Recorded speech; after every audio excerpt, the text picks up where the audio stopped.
ದ್ವಿತೀಯ PUC ವಿದ್ಯಾರ್ಥಿಗಳೇ ಎಲ್ಲರಿಗೂ ಕೂಡ ಮತ್ತೊಮ್ಮೆ ನಮ್ಮ ಯೂಟ್ಯೂಬ್ ಚಾನಲ್ಗೆ ಸ್ವಾಗತ. Welcome back to my another informative video. Today we are going to discuss some important questions for your upcoming exams. Mid term ಆಗಿರ್ಬೋದು, ನಿಮ್ಮ ಆ್ಯನ್ಯುವಲ್ ಎಕ್ಸಾಮ್ ಆಗಿರ್ಬೋದು, ಪ್ರಿಪೇಟ್ರಿ ಆಗಿರ್ಬೋದು, ಹಾಗೂ LBA 4 ಆಗಿರ್ಬೋದು. ಬನ್ನಿ ವಿದ್ಯಾರ್ಥಿಗಳು, ಹಾಗಿದ್ರೆ without wasting our time let me start. This video is purely meant for our second year PUC children. Subject English ಆಗಿರುತ್ತೆ, LBA 4 ಆಗಿರುತ್ತೆ, 30 ಮಾರ್ಕ್ಸ್ ಕ್ವಶನ್ ಪೇಪರ್. ಹಾಗಿದ್ರೆ ಈ ಒಂದು 30 ಮಾರ್ಕ್ಸ್ ಕ್ವಶನ್ ಪೇಪರ್ LBA 4 ಯಾವ ಚಾಪ್ಟರ್ನ ಮೇಲೆ ಇದೆ ಅಂದರೆ ಸನಿ ಮಾರ್ನಿಂಗ್ ಮೇಲೆ ಇರುವಂಥದ್ದು LBA 4 ಆಗಿರುತ್ತೆ. ಧನ್ಯವಾದಗಳು. ನಿಮ್ಮ ಪ್ರೀತಿ ಸಹಕಾರ ಸದಾ ಹೀಗಿರಲಿ. 90% ಈ ಒಂದು question paper as it is ನಿಮ್ಮ LBA 4ಗೆ ಬರುವ ಸಾಧ್ಯತೆ ಕೂಡ ಇದೆ. ಬನ್ನಿ ವಿದ್ಯಾರ್ಥಿಗಳೇ, ಹಾಗಿದ್ರೆ ಪಾರ್ಟ್ A ನೋಡ್ತಾ ಹೋಗೋಣ. ಈಗ ನಾವು without wasting our time let me pitch into this chapter. So I request everyone, please watch this video completely. Make sure you prepare every question which I discussed today. ಹಾಗಿದ್ರೆ ಈ ಒಂದು ವಿಡಿಯೋದಲ್ಲಿ ನಾನು discuss ಮಾಡುವಂಥ ಪ್ರತಿಯೊಂದು ಪ್ರಶ್ನೆಯನ್ನು ತಾವುಗಳು ಸಂಪೂರ್ಣವಾಗಿ ಪ್ರಿಪೇರ್ ಆಗಬೇಕು. ಹಾಗಾಗಿ ವಿಡಿಯೋ ಲೆಂತಿ ಆಗುತ್ತೆ, ಸ್ವಲ್ಪ ಟೈಮನ್ನು ಕೊಡಿ ವಿದ್ಯಾರ್ಥಿಗಳೇ. ಸನಿ ಮಾರ್ನಿಂಗ್ ಬಹಳ ಕಷ್ಟ ಆಗಿರುವಂಥ ನಿಮಗೆ ಪಾಠ, ಆದರೆ ಈಸಿ ಮಾಡಿಕೊಡ್ತೀನಿ, ಕೇಳಿ, ಸಂಪೂರ್ಣವಾಗಿ ವಿಡಿಯೋ ಕೇಳಿ.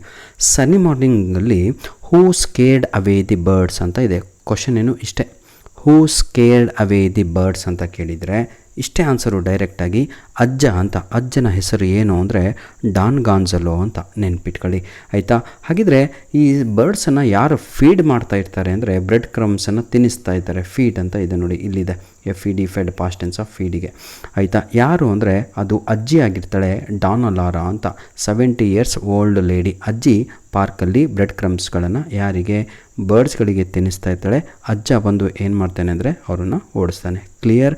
ನೆಕ್ಸ್ಟು ಹಾಗಿದ್ರೆ ಆಪ್ಷನ್ ಸಿ ಯಾರು ಗೊತ್ತಾ, ಇವರು ಹೀರೋ, ಸರ್ವೆಂಟ್, ಇವರು ಅಜ್ಜನ ಆಳು ಅಂತ. ಈ ಅಜ್ಜಿಯ ಸೇವಕಿಯವಳು ಯಾರು, ಪೆಟ್ರಾ. ಇಷ್ಟು ನೆನ್ಪಿಟ್ಕೊಂಡ್ರೆ ನಿಮಗೆ ಏನು ಕ್ವಶನ್ ಕೇಳಿದ್ರು ಬರೀತೀರಾ. ಬನ್ನಿ ವಿದ್ಯಾರ್ಥಿಗಳೇ, ಕ್ವಶನ್ ನಂಬರ್ 2. ಸನ್ನಿ ಮಾರ್ನಿಂಗಲ್ಲಿ who occupied Don Gonzalo's bench. ಅಜ್ಜ ಪಾರ್ಕಿಗೆ ಬರ್ತಾರೆ. ಯಾರು ಬರ್ತಾರೆ ಹೇಳಿ, 70 years old man he enter the park. ಪಾರ್ಕಿಗೆ ಬಂದಾಗ ಎಲ್ಲಿದೆ sir, 70 years old Don Gonzalo ಪಾರ್ಕಿಗೆ ಬಂದು, ಅಯ್ಯೋ ನನ್ನ ಬೆಂಚು ಎಲ್ಲಿದೆ ಅಂತ ಹುಡುಕೋ ಟೈಮಲ್ಲಿ ಯಾರೂ ಎತ್ಕೊಂಡು ಹೋಗಿರಲ್ಲ. ಅವನ ಬೆಂಚಿನ ಮೇಲೆ, ಆಯಿತಾ, ಯಾರೋ ಆಕ್ಯುಪೈ ಮಾಡಿರ್ತಾರೆ. ಆಕ್ಯುಪೈ ಅಂದರೆ ಫಸ್ಟಿಗೆ ಕೂತ್ಕೊಂಡಿರ್ತಾರೆ. ಯಾರು ಅಂತ ಕೇಳಿದರೆ ಸರಿಯಾದ ಉತ್ತರ 3 ಪ್ರೀಸ್ಟ್, 3 ಜನ, ಆಯಿತಾ, ಕೂತ್ಕೊಂಡಿರ್ತಾರೆ.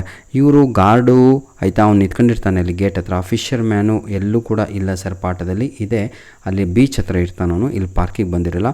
ಡಾನಲಾರ ಅಂದರೆ ಅಜ್ಜಿ, ಆಯಿತಾ. ಅಜ್ಜಿ ಸಪ್ರೇಟ್ ಬೇರೆ ಬೆಂಚಲ್ಲಿ ಕೂತ್ಕೊಂಡಿರ್ತಾಳೆ. ಕ್ಲಿಯರ್, ಎಲ್ಲರಿಗೂ ಕೂಡ ಕ್ಲಿಯರ್ ಆಯಿತು ಅನಿಸುತ್ತೆ. ಹಾಗಿದ್ರೆ ಬನ್ನಿ ಈಗ ಕ್ವಶನ್ ನಂಬರ್ 3.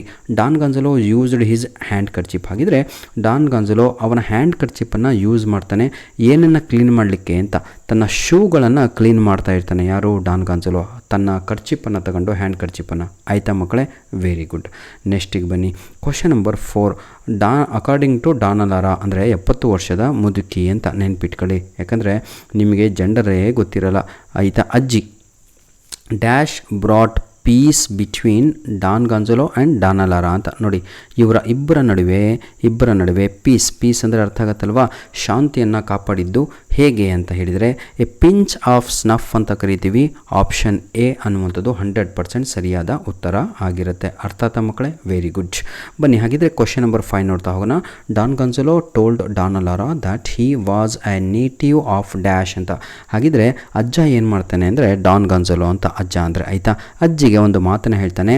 ನನ್ನ ಊರು ಯಾವುದು ಅಂತ ಹೇಳ್ತಾನೆ, which is my native is Valencia ಅಂತ ಹೇಳ್ತಾನೆ. ಮಕ್ಕಳೇ ನೆನ್ಪಿಟ್ಕೊಳ್ಳಿ, ಆಪ್ಷನ್ ಸಿ ಸರಿಯಾದ ಉತ್ತರ ಆಗಿರುತ್ತದೆ. ಬನ್ನಿ ಹಾಗಿದ್ರೆ ಕ್ವಶನ್ ನಂಬರ್ 6 ಕಡೆಗೆ ಹೋಗೋಣ. ಹೂ among the following was popularly known as the silver maiden ಅಂತ. ಕ್ವಶನ್ ಅರ್ಥ ಆದರೆ ಬರೀತೀರಾ ನೀವು. ನೋಡಿ, ಪಾಪ್ಯುಲರ್ ಯಾವ ಹೆಸರಿನಿಂದ, ಸಿಲ್ವರ್ ಮೇಡನ್ ಅಂತ ಹೆಸರಿನಿಂದ ಯಾರು ಬಹಳ ಪಾಪ್ಯುಲರ್ ಆಗಿರ್ತಾರೆ ಅಂತ ಇಲ್ಲಿ ಕೇಳಿದ್ದಾರೆ ಸನಿ ಮಾರ್ನಿಂಗ್ ಪಾಠದಲ್ಲಿ, ಆಯಿತಾ. ಅದಕ್ಕೆ ಸರಿಯಾದ ಉತ್ತರ ಡಾನಲಾರಾ ಅನ್ನುವಂಥದ್ದೇ ಸರಿಯಾದ ಉತ್ತರ ಆಗಿರುತ್ತದೆ. Clear my dear, very good. Sir, ಇದು ಐಸಾಬೆಲ್ ಯಾರು ಅಂದರೆ ರಾಣಿಯ ಹೆಸರು ಕಂಡ್ರೆ. ಪೆಟ್ರಾ ಯಾರು ಅಂತ ಹೇಳ್ಕೊಟ್ಟಿದ್ದೀನಿ, ಮೇಡ್ ಅಂತ, ಆಯಿತಾ. ಬನ್ನಿ ಈಗ ನಾವು ಕ್ವಶನ್ ನಂಬರ್ 7 ನೋಡ್ತಾ ಹೋಗೋಣ. ಮಕ್ಕಳೇ ವಿಡಿಯೋ ಲೆಂತಿ ಆಗುತ್ತೆ, ಬೇಜಾರಾಗಬೇಡಿ, ಆನ್ಯುವಲ್ ಎಕ್ಸಾಮ್ಗೂ ಕೂಡ ಹೆಲ್ಪ್ ಆಗುತ್ತೆ. Don Gonzalo told Dona Laura that he went to dash ಅಂತ ಇದೆ. ನೋಡಿ, ಅಜ್ಜಿಗೆ ಹೇಳ್ತಾನೆ, ಏನಂತ ಹೇಳ್ತಾನೆ, ಈ ಇವೆಂಟ್ ನಾನು ಹೋಗಿದ್ದೆ ಬೇಟೆ ಆಡಲಿಕ್ಕೆ, ಪ್ರತಿ ಭಾನುವಾರ ಹೋಗುತ್ತೇನೆ. ಎವ್ರಿ ಸಂಡೇ ಐ ಗೋ ಏನಕ್ಕೆ ಟು ಹಂಟ್ ಅಂತ. ಎಲ್ಲಿಗೆ ಅನ್ನೋದನ್ನು ಬೇಕೀಗ. ಪ್ಲೇಸ್ ಯಾವುದು ಅಂತ. ಪ್ಲೇಸು ಅರವಾಕ ಅಂತ ಇದೆ ಅಲ್ವಾ. This is right answer. This is the correct answer. ಯಾವುದು? Aravaca. Option A is the correct answer. ಬನ್ನಿ ವಿದ್ಯಾರ್ಥಿಗಳೇ, ಯಾವುದು? ಬನ್ನಿ ಕ್ವಶನ್ ನಂಬರ್ 8 ನೋಡೋಣ. Don Gonzalo told Dona Laura that his cousin met a glorious death. ನೋಡಿ, ಅಜ್ಜಿಗೆ ಹೇಳ್ತಾನೆ, ಏನಂತ ಹೇಳ್ತಾನೆ? ಅವನ ಕಸಿನ್, ಆಯಿತಾ he met a glorious death, ಸಾವನ್ನು ಅವನು ಏನಂತೀರ ತಗೊಳ್ಳೋ ತಂದುಕೊಂಡ. ಎಲ್ಲಿ ಅಂತ ಹೇಳಿದರೆ, ಆಯಿತಾ, ಒಳ್ಳೆಯ ಸಾವನ್ನು ತಂದುಕೊಂಡ. ಎಲ್ಲಿ ಅಂದರೆ ಆಫ್ರಿಕಾದಲ್ಲಿ ಅನ್ನುವಂಥದ್ದೇ ಸರಿಯಾದ ಉತ್ತರ. Africa. Clear my dear children? Very good. ಹಾಗಿದ್ರೆ ಬನ್ನಿ ಈಗ ಕ್ವಶನ್ ನಂಬರ್ 9ಗೆ ಹೋಗೋಣ. Don Gonzalo said that he met dash in America. ಹಾಗಿದ್ರೆ ಡಾನ್ ಗಾಂಜಲೋ ಮತ್ತೆ ಆಯಿತಾ ಅಜ್ಜಿಗೆ ಹೇಳ್ತಾನೆ, ಏನು ಅಂದರೆ, ನಾನು ಭೇಟಿ ಮಾಡಿದ್ದೇನೆ. ಯಾರಿಗೆ ಭೇಟಿ ಮಾಡಿದ್ದೇನೆ ನಾನು? ಎಲ್ಲಿ? ಅಮೇರಿಕಾದಲ್ಲಿ. ಯಾರಿಗೆ ಅಂತ ಕೇಳಿದಾಗ ಅವನು ಹೇಳ್ತಾನೆ ಝೋರಿಲ್ಲಾ ಅಂತ. ಝೋರಿಲ್ಲಾ ಅನ್ನುವಂಥದ್ದೇ ಸರಿಯಾದ ಉತ್ತರ ಆಗಿರುತ್ತದೆ ಮಕ್ಕಳೇ. ಇಲ್ಲಿ 100% ನಿಮಗೆ ನಾನು ಸರಿಯಾದ ಉತ್ತರಗಳನ್ನೇ ಕೊಟ್ಟಿರುವಂಥದ್ದು. ಕ್ಲಿಯರ್? ಏನು ಡೌಟ್ ಇಟ್ಕೋಬೇಡಿ. Which of the following incident in the end of the play sunny morning is not true ಅಂತ ಇದೆ. ಹಾಗಿದ್ರೆ ಸನ್ನಿ ಮಾರ್ನಿಂಗ್ ಪಾಠದಲ್ಲಿ ಪ್ಲೇ, ಆಯಿತಾ, ಈ ಒಂದು ನಾಟಕದಲ್ಲಿ ವಿಚ್ ಈಸ್ ನಾಟ್ ಟ್ರೂ ಅಂತ ಕೇಳಿದರೆ, ನೋಡಿ, ವಿಚ್ ಈಸ್ ನಾಟ್ ಟ್ರೂ ಅದು ಎಂಡ್ ಭಾಗದಲ್ಲಿ ನಡೆದಂಥ ಒಂದು ಸನ್ನಿವೇಶದಲ್ಲಿ ಯಾವುದು ಅಲ್ಲ ಅಂತ ಕೇಳಿದರೆ. ಬನ್ನಿ ನೋಡ್ತಾ ಹೋಗೋಣವಾ ಒಂದೊಂದಾಗಿ ಈಗ. ಬನ್ನಿ. First one, the guard gave Petra a bench of violets. ಹೌದು, ಈ ಸೆಕ್ಯೂರಿಟಿ ಗಾರ್ಡ್ ಏನು ಮಾಡಿರ್ತಾನೆ, ಪಾರ್ಕಿಂದು ಪೆಟ್ರಾಗೆ ಹೂಗಳನ್ನು ಕೊಟ್ಟು ಕಳಿಸಿರ್ತಾನೆ, ಹೂ ಗೊಂಚವನ್ನು. ಹಾಗಿದ್ರೆ ಸರಿ ಒಂದೇದು. ಆದರೆ ಇಲ್ಲಿ ಕೇಳಿರೋದು ನಾಟ್ ಟ್ರೂ ಅಂತ. ಯಾವುದು ತಪ್ಪು ಅದನ್ನು ಬರೀರಿ ಅಂತ. ಹಾಗಿದ್ರೆ Dona Laura asked Petra to thank the god for giving her violets ಅಂತ. ಹಾಗಿದ್ರೆ ಇದು ಕೂಡ ಸರಿ. ಅಜ್ಜಿ ಹೇಳ್ತಾಳೆ, ನೋಡಮ್ಮ, ನಿನ್ನ ಆ ಸೆಕ್ಯೂರಿಟಿ ಗಾರ್ಡಿಗೆ ಥ್ಯಾಂಕ್ಸ್ ಅಂತ ಹೇಳು ಅಂತ. ಅದು ಕೂಡ ಸರಿ. ಹಾಗಿದ್ರೆ ಡಾನಲಾರಾ ಡ್ರಾಪ್ಡ್ ಫ್ಯೂ ವ್ಯಾಲೆಟ್ಸ್. ಅಜ್ಜಿಗೆ ವಯಸ್ಸಾಗಿರುತ್ತೆ, ಇಸಿದುಕೊಳ್ಳುವ ಸಮಯದಲ್ಲಿ, ಅಂದರೆ ತೆಗೆದುಕೊಳ್ಳುವ ಸಮಯದಲ್ಲಿ ಕೈ ನಡುಕ್ತಾ ಇರ್ತವೆ, ಹಾಗಾಗಿ ಕೆಲವೊಂದು ಹೂಗಳು ಬಿದ್ದೋಗ್ತವೆ. ಅದು ಕೂಡ ಸರಿ. ಹೌದಲ್ವಾ? ಆಪ್ಷನ್ ಸಿ ಕೂಡ ಸರಿ. ಹಾಗಿದ್ರೆ ತಪ್ಪು ಇದೆ ಸರ್. ಯಾವುದು ತಪ್ಪು? ಆಪ್ಷನ್ ಡಿ ಅನ್ನುವಂಥದ್ದೇ ಇಲ್ಲಿ ಉತ್ತರ ಆಗಿರುತ್ತದೆ. What is the right answer? Option D which is the right answer. ಆಯಿತಾ. Don Gonzalo refuse to pick the violets ಅಂತ ಇದೆ. ಅಜ್ಜ ಆ್ಯಕ್ಚುಲಿ ಎತ್ಕೊಂತಾನೆ ಬಿದ್ದಿರುವ ಹೂಗಳನ್ನು. ಬನ್ನಿ ಈಗ ಕ್ವಶನ್ ನಂಬರ್ 11ಗೆ ಸ್ವಲ್ಪ ಗ್ರಾಮರ್ ಪಾರ್ಟಿಗೆ ಬರ್ತಾ ಇದ್ದೇವೆ. All the best my dear children, god bless you all. ಬನ್ನಿ, ಆನ್ಯುವಲ್ ಎಕ್ಸಾಮ್ಗೂ ಹೆಲ್ಪ್ ಆಗುತ್ತೆ ಕಂಡ್ರು, ಹಾಗಾಗಿ ಸ್ವಲ್ಪ ಎಳಿತಾ ಇದ್ದೇನೆ, ಆಯಿತಾ. After an argument. ಹಾಗಿದ್ರೆ ಪ್ರಶ್ನೆ ಏನು ಕೊಟ್ಟಿದ್ದಾರೆ ಅಂತ ನೋಡೋಣ. ಎಕ್ಸ್ಪ್ರೆಷನ್ಸ್ ಅಂತ ಇದೆ. ಯಾವ್ದು ಎಕ್ಸ್ಪ್ರೆಷನ್ಸು? ಟುಕ್ ಲಿಬರ್ಟಿ, ಐಡಲ್ ಅವೇ, ಮೇಡ್ ಪೀಸ್. ಈ ಮೂರು ಯೂಸ್ ಮಾಡಿಕೊಂಡು ತಾವುಗಳು ಏನು ಮಾಡಬೇಕು ಹೇಳಿ ನೋಡೋಣ. ಮೂರನ್ನು ಯೂಸ್ ಮಾಡಿ ಈ 2 ಫಿಲ್ ಇನ್ ದ ಬ್ಲ್ಯಾಂಕ್ಸನ್ನು ತುಂಬಬೇಕು. 1 ಇದು 2. ಹಾಗಿದ್ರೆ ಬನ್ನಿ ಈಗ 1ನೇ ಡ್ಯಾಶ್, ಫಸ್ಟ್ ಡ್ಯಾಶಿಗೆ ಏನು ಬರುತ್ತೆ?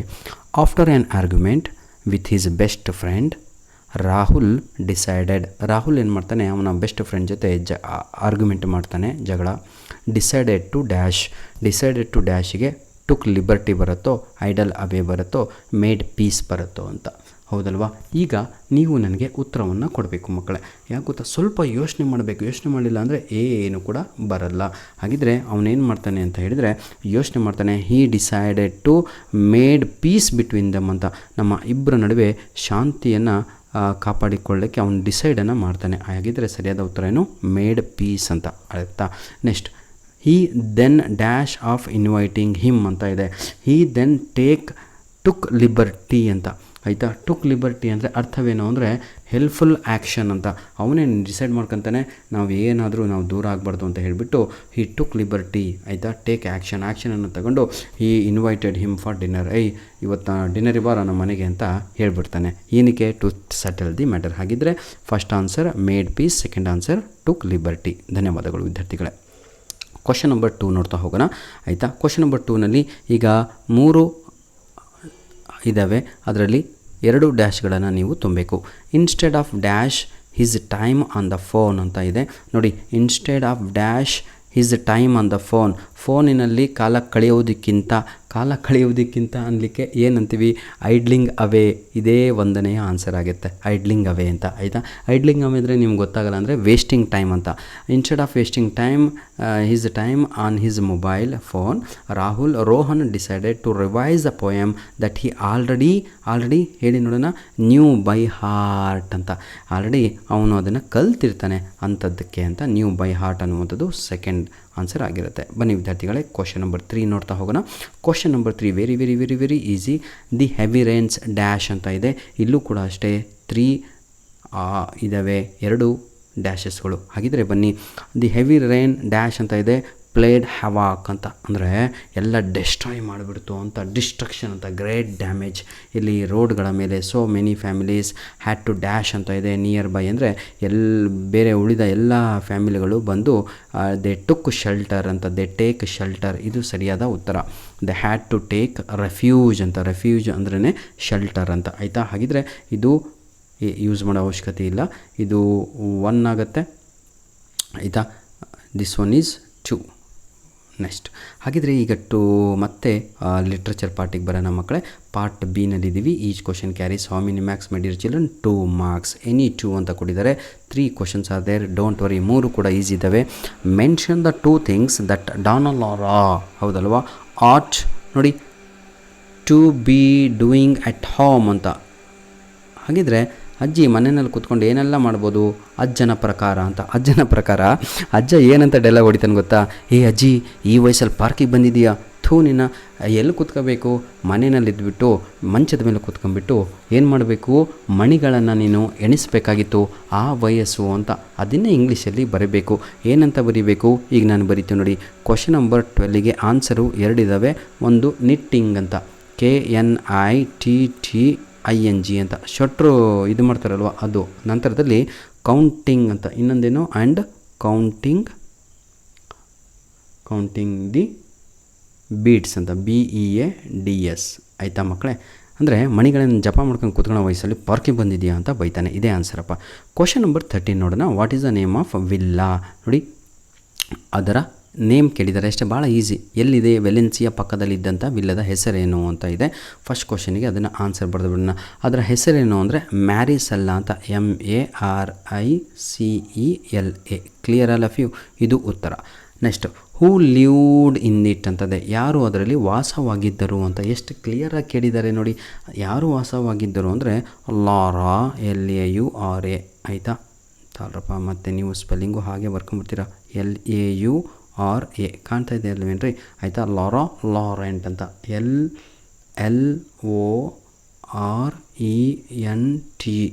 ಆಯಿತಾ. ಇದು ಆನ್ಸರ್ ಸರ್. ಕ್ಲಿಯರ್? 2 ಕ್ವಶನ್ಗೆ 2 ಆನ್ಸರ್. ನೆಕ್ಸ್ಟ್ ಕ್ವಶನ್ ನಂಬರ್ 14 ನೋಡೋಣ. Name any 2 poet friends mention by Don Gonzalo ಅಂತ ಇದೆ. ಹಾಗಿದ್ರೆ ಡಾನ್ ಗಾನ್ಜಲೋ ಕಥೆಯಲ್ಲಿ ಹೇಳಿದಂಥ ಯಾವುದಾದ್ರೂ 2 ಕವಿಗಳ ಹೆಸರನ್ನು ಬರೀರಿ ಅಂತ ಇದೆ, ಆಯಿತಾ. ಬಹಳ ಡಿಫಿಕಲ್ಟ್ ಆಗಿರುವಂತಹ ಸ್ಪೆಲ್ಲಿಂಗ್ ಸರ್. ಒಂದು ಝೋರಿಲ್ಲಾ ಅಂತ ಇದೆ, ZORILLA ಅಂತ ಇದೆ. ಇನ್ನೊಂದು ಎಸ್ಪ್ರೆನ್ಸೋಡಾ ಅಂತ, ESPRONCEDA ಅಂತ. 4 ಜನರ ಹೆಸರನ್ನು ಕೂಡ ಬರಿತೀನಿ. 4 ಜನರ ಹೆಸರುಗಳು ಕಲೀರಿ, ಆಯಿತಾ. ಇದು ಆನ್ಯುವಲ್ ಎಕ್ಸಾಮಲ್ಲೂ ಬಂದಿತ್ತು ಸರ್, ಅದಕ್ಕೆ ನಾನು ಹೇಳ್ತುವಂಥದ್ದು. ಇನ್ನೊಬ್ಬರು ಕ್ಯಾಂಪೋಮರ್ ಅಂತ. ಈ 4 ಕವಿಗಳ ಹೆಸರುಗಳನ್ನು ಅವನು ಹೇಳ್ತಾನೆ. ದೀಸ್ ಆರ್ ಮೈ ಫ್ರೆಂಡ್ಸ್ ಅಂತ. ನೆಕ್ಸ್ಟು ಅಲ್ಲಿಗೆ ಕಂಪ್ಲೀಟಾಗಿ 2 ಮಾರ್ಕ್ಸ್ ಮುಗೀತು. ಈಗ ನಾವು 3 ಮಾರ್ಕ್ಸ್ ಕ್ವಶನ್ಸನ್ನು ನೋಡ್ತಾ ಹೋಗೋಣ. ಆ್ಯನ್ಯುವಲ್ ಎಕ್ಸಾಮ್ಗೂ ಬಹಳ ಇಂಪಾರ್ಟೆಂಟ್ ಆಗಿರುವಂತಹ ಕ್ವಶನ್ ಸರ್. ಇದು ಎಲ್ಲಿದೆ ಅಂತ ಅದು ಕೂಡ ನಾನು ನಿಮಗೆ ಆನ್ಸರ್ ಕೂಡ ಕೊಡ್ತೇನೆ. Question number 15, 16, 17. ಹಾಗಿದ್ರೆ ನನ್ನ ಪ್ರಕಾರ ಇಲ್ಲಿ ಇರುವಂಥದ್ದು 3 ಕೂಡ very very very very very important questions. 3 ಕೂಡ ಆ್ಯನ್ಯುವಲ್ ಎಕ್ಸಾಮಲ್ಲಿ ಕೇಳಿದರು. ಫಸ್ಟ್ ಕ್ವಶನಿಗೆ ಆನ್ಸರ್ ಎಲ್ಲಿದೆ ಅಂತ ಹೇಳ್ತೀನಿ. ಕ್ವಶನ್ ನಂಬರ್ 15ಗೆ ಆನ್ಸರು ಪೇಜ್ ನಂಬರ್ 43ನಲ್ಲಿ ಇದೆ. ನೆಕ್ಸ್ಟ್ ಯಾವುದು? ಇನ್ನೊಂದು ಯಾವುದಿದು? ಕ್ವಶನ್ ನಂಬರ್ 16, 16ಕ್ಕೆ ಕ್ವಶನ್ ನಂಬರ್ ಪೇಜ್ ನಂಬರ್ 44 ನಿಮ್ಮ ಟೆಕ್ಸ್ಟ್ ಬುಕ್ಕಲ್ಲಿ ಇದೆ. ನೆಕ್ಸ್ಟು ಇದಕ್ಕೆ ಆನ್ಸರು ಪೇಜ್ ನಂಬರ್ 45ನಲ್ಲಿ ಇದೆ. ಏನು ಸರ್ ಇಷ್ಟು ಪಟ ಹೇಳಿಬಿಟ್ರಲ್ಲ ಅಂತ? ಏನೂ ಇಲ್ಲ ಕಣ್ರೋ, ಎಷ್ಟೋ ಜನ ಹತ್ರ ಗೈಡ್ ಇರಲ್ಲ. ಟೆಕ್ಸ್ಟ್ ಬುಕ್ ತಗೊಂಡ್ರೆ ಕ್ವಶನ್ ನಂಬರ್ 15ಕ್ಕೆ 43 ಪೇಜ್ ನಂಬರ್ ಫಸ್ಟ್ ಪ್ಯಾರಾಗ್ರಾಫೇ answer. Clear? Next question number 16ಕ್ಕೆ ಪೇಜ್ ನಂಬರ್ 44ಕ್ಕೆ ಆನ್ಸರು. ಪೇಜ್ ನಂಬರ್ 44ಅಲ್ಲಿ ಲಾಸ್ಟ್ ಪ್ಯಾರಾಗ್ರಾಫ್ ದೊಡ್ಡಕ್ಕಿದೆ, ಅದೇ ಆನ್ಸರ್. ಸುಳ್ಳು ಕಥೆಯನ್ನು ಬರೀಬೇಕು. ಕ್ವಶನ್ ನಂಬರ್ 17 ಕೂಡ ಅಷ್ಟೇ, 17 ಕೂಡ ಅಷ್ಟೇ. ಇದು ಕೂಡ ಫಾಲ್ಸ್ ಸ್ಟೋರಿ, ಡಾನಲರ ಹೇಳಿದ್ದು ಅಜ್ಜಿ. ಕ್ವಶನ್ ನಂಬರ್ ಪೇಜ್ ನಂಬರ್ 45ನಲ್ಲಿ ಒಂದು ಬಿಗ್ ಪ್ಯಾರಾಗ್ರಾಫ್ ಇದೆ, 9 ಲೈನ್, ಅದನ್ನು ಬರೀರಿ. ಬನ್ನಿ ವಿದ್ಯಾರ್ಥಿಗಳು, ಈಗ ನಾವು ಪಟ ಅಂತ ಗ್ರಾಮರ್ ಕಡೆಗೆ ಹೋಗ್ಬಿಡೋಣ. ಮುಗೀತು. ಇಲ್ಲೊಂದು ಗ್ರಾಮರ್ ಕೊಟ್ಟಿದ್ದಾರೆ ಪ್ಯಾಸೇಜಲ್ಲಿ ನೋಡ್ಬೋದು ತಾವುಗಳು ಆಯಿತಾ. ಪಟ ಅಂತ ಮುಗಿಸ್ತೀನಿ. What is a noun form of contribute ಅಂತ ಇದೆ. ಭಾಳ ಈಸಿ ಸರ್, ಏನೂ ಇಲ್ಲ. ಪ್ಯಾಸೇಜಲ್ಲಿ ಹುಡ್ಕೊಂತ ಕುಂತ್ರೆ ಮಂಗನ ಮಕ್ಕಳು ಅಂತ ಬೈತವ್ರೆ ಆಮೇಲೆ ಯಾರಾದರೂ. ಇದನ್ನು ಅಲ್ಲೆಲ್ಲ ಹುಡ್ಕೋದಲ್ವ, ತಲೆನಲ್ಲಿರಬೇಕು. ಇದಕ್ಕೆ ಸರಿಯಾದ ಉತ್ತರ ಕಾಂಟ್ರಿಬ್ಯೂಷನ್ ಅಂತ. ನೋಡಿ, ಕಾಂಟ್ರಿಬ್ಯೂಷನ್ ಅಂತ ಸಿಂಗಲ್ ವರ್ಡಪ್ಪ, ಮತ್ತು ನಾನು ಜಾಗ ಬಿಟ್ಟಿದ್ದೀನಿ ಅಂತ ಬಿಡಬೇಡಿ. Contribution is the right answer. ಇಷ್ಟೇಪ್ಪ ಆಯಿತಾ. ಇದನ್ನು ಕೇಳಿರುವಂಥದ್ದು. ನೆಕ್ಸ್ಟ್ ಬನ್ನಿ, ಈಗ ರೀರೇಟ್ ಹ್ಯಾಸ್ ಡೈರೆಕ್ಟೆಡ್ ಅಂತ ಇದೆ. ಲಾಸ್ಟ್ ಮೇನ್ ಕ್ವಶನ್ ಕೊಡೋ, ಸ್ವಲ್ಪ ಟೈಮ್ ಕೊಡಿ. ಬನ್ನಿ, ಈಗ fill in the blanks with suitable articles ಅಂತ ಇದೆ. ಆರ್ಟಿಕಲ್ಸ್ ಅಂದರೆ ಅರ್ಥ ಆಗತ್ತಲ್ವ, ಏನೂ ಇಲ್ಲ ಕಣ್ರಿ. ಬನ್ನಿ, ಸರಿಯಾದ ಉತ್ತರ ಇದಕ್ಕೆ ಆ್ಯನ್ ಅಂತ ಬರುತ್ತೆ. ಫಸ್ಟ್ ಆನ್ಸರ್ಗೆ ಆ್ಯನ್ ಅಂತ ಬರುತ್ತೆ. ಯಾಕೆ ಬರುತ್ತೆ ಅಂದರೆ ಇದು ಓವೆಲ್ ಸೌಂಡ್ ಆಗಿದೆ ಮಕ್ಕಳ, ಹಾಗಾಗಿ ಆಯಿತಾ. ಇನಿಷಿಯೇಟಿವ್ ಅಂತ. Next the to dash public ಅಂತ ಇದೆ. ದಿ ಪಬ್ಲಿಕ್ ಅನ್ನುವಂಥದ್ದೇ ಸರಿಯಾದ ಉತ್ತರ ಆಗಿರುತ್ತದೆ. ಮುಗೀತಲ್ವ. ನೆಕ್ಸ್ಟ್ ನೋಡಿ, ಇಲ್ಲಿ ಈಗ ತೊಂದರೆ ಅನುಭವಿಸ್ತಾ ಇದ್ದೀರಾ. ಇಲ್ಲಿ ಸೀಮ್ ಬರುತ್ತೋ ಸಿಮ್ಸ್ ಬರುತ್ತೋ ಅಂತ ನೋಡಿ. ನೀದರು ಅಂತ ಬಂದು ನಾರ್ ಅಂತ ಬಂದರೆ ಮುಂದೆ ನಾವು ಏನು ಮಾಡಬೇಕು, ಸಬ್ಜೆಕ್ಟನ್ನು ಹುಡುಕಬೇಕು. ಸಬ್ಜೆಕ್ಟ್ ಯಾವುದು ಅಂದರೆ ದಿ ಎಕ್ಸ್ಪೆನ್ಸಸ್ ಅಂತ. ದಿ ಎಕ್ಸ್ಪೆನ್ಸಸ್ ಅನ್ನುವಂಥದ್ದು ಪ್ಲೂರಲ್ ಫಾರಮು, ಹಾಗಾಗಿ ಸೀಮ್ ಅನ್ನುವಂಥದ್ದು ರೈಟ್ ಆನ್ಸರ್ ಆಗಿರುತ್ತದೆ. ಧನ್ಯವಾದಗಳು. ಬನ್ನಿ ವಿದ್ಯಾರ್ಥಿಗಳೇ, ಈಗ ಇದು ಬಹಳ ಈಸಿ ಇದೆ. ಇದೊಂದು ಮುಗಿಸ್ಕೊಟ್ಟು ಬರ್ತೇನೆ. ಮುಗೀತ್ರೋ. ಎ ನಂಬರ್ ಆಫ್ ಸ್ಟೂಡೆಂಟ್ಸ್ ಅಂತ ಇದೆ. ಇದು ಸ್ವಲ್ಪ ರೂಲ್ ಇದೆ ಸರ್, ಕಲ್ತ್ಬಿಡಿ. ಎ ನಂಬರ್ ಆಫ್ ಅಂತ ಇದೆ, ಇದನ್ನು ನೋಡಿ ಬರೀಬೇಕು ಎಕ್ಸಾಮಲ್ಲಿ. ಎ ನಂಬರ್ ಆಫ್ ಅನ್ನುವಂಥದ್ದು ಒಂದು ಫ್ರೇಸ್ ಆಗಿರುತ್ತೆ ಮಕ್ಕಳೇ. ಎ ನಂಬರ್ ಆಫ್ ಅಂತ ಬಂದರೆ ಎಕ್ಸಾಮಲ್ಲಿ ನೆನ್ಪಿಟ್ಕೊಳ್ಳಿ, ಏನು ಕೂಡ ನೋಡೋಕೆ ಹೋಗಬೇಡಿ. ಇದರಲ್ಲಿ ಪ್ಲೂರಲ್ ಫಾರಮ್ ಯಾವುದಪ್ಪ, ಅದನ್ನು ಬರೆದುಬಿಟ್ರೆ ಮುಗೀತು. ಹ್ಯಾವ್ ಅಂತ. ಭಾಳ ಸೆಂಟೆನ್ಸ್ ಓದಿದರೆ 0 ಮಾರ್ಕ್ಸೇ ಬರೋದು ಎಕ್ಸಾಮಲ್ಲಿ. ನಾನೀಗ ಏನು ಹೇಳ್ಕೊಟ್ಟೆ, ಎ ನಂಬರ್ ಆಫ್ ಅಂತ ಬಂದರೆ ಪ್ಲೂರಲ್ ವರ್ಬ್ ಬಹುವಚನ ಬರೆದು ಕೈ ಬಿಟ್ಟು ಬಿಡೋದಕ್ಕೂ ಆನ್ಸರ್. ನೆಕ್ಸ್ಟ್, ಇದು ಎಲ್ಲರಿಗೂ ಕೂಡ ಗೊತ್ತು, ಡಿಸಿಪ್ಲಿನ್. ನೋಡಿ, ಡಿಸಿಪ್ಲಿನ್ ಆಯಿತಾ, ಎಲ್ಲರಿಗೂ ಕೂಡ ಗೊತ್ತುಕೊಂಡ್ರು, ಅಷ್ಟು ಈಸಿ ಇದೆ, ಏನೂ ಇಲ್ಲ. ರೀಅರೇಂಜ್ ದ ಫಾಲೋಯಿಂಗ್ ಮಾಡ್ತಿರಲ್ವಾ, ಅದನ್ನು ಹೇಳ್ಕೊಡ್ಬೇಕಾ, ಬೇಡ ಅನಿಸುತ್ತೆ. ಒಂದೇ ಒಂದು ಹೇಳ್ಕೊಡ್ತೀನಿ, ಏನೂ ಇಲ್ಲ. ನೋಡಿ, ಡಿಸಿಪ್ಲಿನ್ ಅನ್ನುವಂಥದ್ದು ಫಸ್ಟಿಗೆ ಬರಬೇಕು. Is the key to success ಅಂತ, ಹೌದಲ್ವಾ. ಭಾಳ ಈಸಿ ಇದೆ ಸರ್, ಏನೂ ಇಲ್ಲ. ದಿ ನೋಡಿ, ದಿ ಇಂಟರ್ನೆಟ್, ಹೌದಲ್ವಾ. ಹ್ಯಾಸ್ ಕನೆಕ್ಟೆಡ್ ದಿ ವರ್ಲ್ಡ್ ಅಂತ, ದಿ ವರ್ಲ್ಡ್ ಆಯಿತಾ. ಧನ್ಯವಾದಗಳು. All the best. ಅದನ್ನು ಮಾಡ್ಕೊತೀರಾ ನೀವು. God bless you all the best. Do well.